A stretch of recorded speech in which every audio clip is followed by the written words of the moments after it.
3 គ្រាប់របស់ Manchester United គឺ 3 គ្រាប់ដែលល្អមែនទែនហើយជាពិសេសគឺការបញ្ជូនបាល់របស់ Bruno Fernandes បាទគឺជាការបញ្ជូនបាល់ដ៏ល្អមែនទែនសម្រាប់ Bruno Fernandes បានបំបែកកំណត់ត្រាបាទក៏ដូចជាបាទកំណត់ត្រារបស់ David Beckham ហើយដែលអាស៊ីសបានច្រើននៅក្នុងមួយរដូវកាលបាទហើយឃើញថាសម្រាប់ Bruno Fernandes នេះខ្ញុំតែងតែជម្រាបជូនប្រិយមិត្តដែរប្រសិនបើគាត់ផ្លាស់ប្ដូរអត្តចរិតឬក៏បើយើងកុំនិយាយអត្តចរិតយើងថាផ្លាស់ប្ដូរទម្រង់លេងរបស់គាត់ពីការព្យាយាមសុទ្ធទៅការបញ្ជូនបាល់វិញណាឃើញគាត់បញ្ជូនបាល់ល្អហើយប្រិមិត្តគាត់បញ្ជូនបាល់ល្អតែខ្ញុំចេះឆ្ងល់មករយៈមុនហេតុអីបាទតាំងពីការដឹកនាំបាទក្រោមការដឹកនាំបាទរបស់លោក Ten Hag បាទក៏ដូចជាក្រោមការដឹកនាំរបស់លោក Amorim បាទវាឃើញថាសម្រាប់ Bruno Fernandes នេះគឺចង់ទៅជាប្រយុទ្ធខ្លួនឯងដែរពេលខ្លះឃើញគាត់អុសបាល់ខ្សែប្រយុទ្ធមកដល់គឺអត់មានអីលេងអញ្ចឹងក្រោមការដឹកនាំរបស់លោក Carrick យើងឃើញថាសម្រាប់ Bruno នេះបានផ្លាស់ប្ដូរបាទ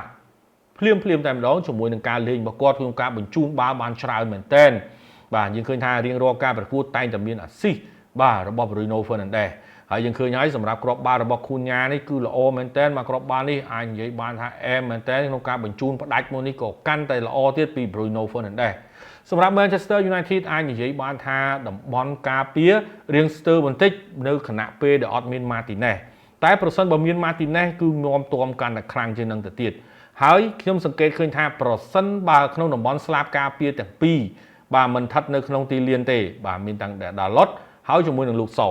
តំបន់ការពារហាក់បីដូចជាពិបាកបន្តិចហើយពិបាកកាន់តែខ្លាំងប្រសិនបើគេលេងប្រយុទ្ធស្លាបបាទអញ្ចឹងសម្រាប់មកដល់ពេលនេះបាទត្បិតតែបាទ Martinez កំពុងតែរបួសបន្តប៉ុន្តែសម្រាប់បាទលោកសហើយជាមួយនឹង Dalot ដើរតួនាទីសំខាន់មែនទែនបាទដើរតួនាទីសំខាន់មែនទែនហើយក្នុងនោះផងដែរសម្រាប់ Casemiro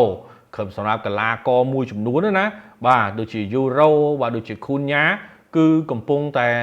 បញ្ចុះបញ្ចូលទាំងក្លឹបក៏ដូចជាបញ្ចុះបញ្ចូលទាំងបាទCasemiro ចង់ឲ្យ Casemiro នេះបន្តនៅ Premier League រយៈពេលមួយរដូវកាលទៀតបាទអញ្ចឹងអត់ដឹងថាតើនឹងដោះស្រាយគ្នាមិនទេណាបាទចាំមើលបន្តទៀតហើយ Casemiro ក៏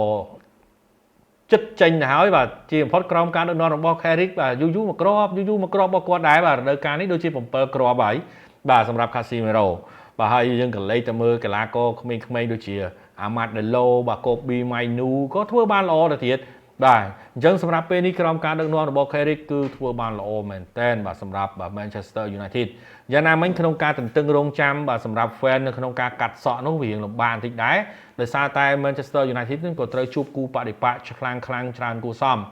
បាទតើបើយើងនិយាយអំពីទម្រង់លេងវិញសម្រាប់បាល់វែងគឺបន្តភាពល្អបាទសម្រាប់បាល់ខ្លីគឺលេងសហការគ្នាបានល្អមិនសូវជាអូសពេកបាទព្យាយាមបញ្ជូនបាល់ច្រើនជាងការលេងម្នាក់ឯងបាទចំណុចនេះហើយដែលយើងអាចនិយាយថាបាល់ទាត់គឺត្រូវតែចេះប្រសិនបើយើងលេងម្នាក់ឯងគឺវាបង្កមានរឿងពីរទី1អាចនឹងបាត់បាល់ទី2អាចនឹងមានរបួសបាទអញ្ចឹងក្នុងការលេងជាក្រុមនេះឯងគឺមានភាពប្រសើរក្នុងការប្រេសរបស់ Manchester United ក៏មានការប្រេសល្អបាទប្រេសខ្លាំងបាទសម្រាប់អ្នកចាំទីបាទចំណូលថ្មីគឺ Lemon គឺគាត់ធ្វើបានល្អច្រើនបាទគឺគាត់ធ្វើបានល្អច្រើនបាទសម្រាប់ Manchester United អញ្ចឹងត្រឡប់មកវិញក្នុងទម្រង់លេងបាទរបស់លោក Carrick អាចនិយាយបានថាជ្រើសរើសកីឡាករត្រឹមត្រូវល្អហើយបាទហើយខ្ញុំសង្កេតឃើញថានៅពេលដែលដាក់ Mbeumo នៅក្នុងប្រយុទ្ធកណ្ដាលរួចហើយយក Amad Diallo លេងប្រយុទ្ធស្លាបស្ដាំល្អមែនតើបាទទុកឲ្យ Amad Diallo បាទគេហៅថាកោះកាយទៅហើយ Mbeumo គឺជាអ្នកបាទប្រើលបឿនបាទស្របពេលដែលទៅបិទ Mbeumo គឺនស Cunha ដែរចំណុចនេះគឺជាចំណុចល្អមែនតើបាទសម្រាប់លោក Carrick នៅក្នុងការដាក់ប៉ុន្តែបើសិនជាមានការដោះដូរបាទដូចជាប្រកួតមុនវិញគឺសុកចិត្តដាក់ Sesko បាទហើយជាមួយយក Mbeumo មកទៅលេងប្រយុទ្ធស្លាបស្ដាំវិញបាទមើលទៅដូចរៀងតានតឹងទៅវិញបាទហើយក៏រឿងរ៉ាវនេះខ្ញុំគិតថាប្រហែលជាអាចនឹងលោក Carrick យល់ហើយថាតើកីឡាករឈុតដំបូងរបស់គាត់ហ្នឹងគួរតែដាក់ប៉ុណ្ណាបាទនេះជារឿងរ៉ាវរបស់បាទ Manchester United បាទហើយបើប្រិយមិត្តសួរថាតើនឹងអាចនៅក្នុងតំណែង Top 4 បានអត់ខ្ញុំអាចនិយាយបានថាអាចហើយក៏ព្រោះតែមកដល់ពេលនេះយើងឃើញថាទាំង Liverpool ទាំង Chelsea ទាំង Aston ហាក់បីដូចជាធំថយជើងច្រើនមែនទែនអញ្ចឹងសម្រាប់ Man U មិនត្រឹមពេលនេះមិនត្រឹមតែប្រកួតប្រជែងតំណែង Top 4 នោះទេក៏នៅអាចប្រកួតប្រជែងជាមួយនឹងពាន Premier League នៅឡើយទេហើយតំណែង Top 2 នោះ ក៏អាចនឹង Manchester City របូតប្រសិនបើនៅតែបន្តភាពលំបាកបែបនេះបាទសម្រាប់ Manchester City អញ្ចឹងហើយដែលអាចនិយាយបានថា Man U មានការបាទគេហៅថា approve ច្រើនមែនទែនបាទ improve ច្រើនមែនទែនបាទហើយមួយទៀតតាក់ទងជាមួយនឹង Carrick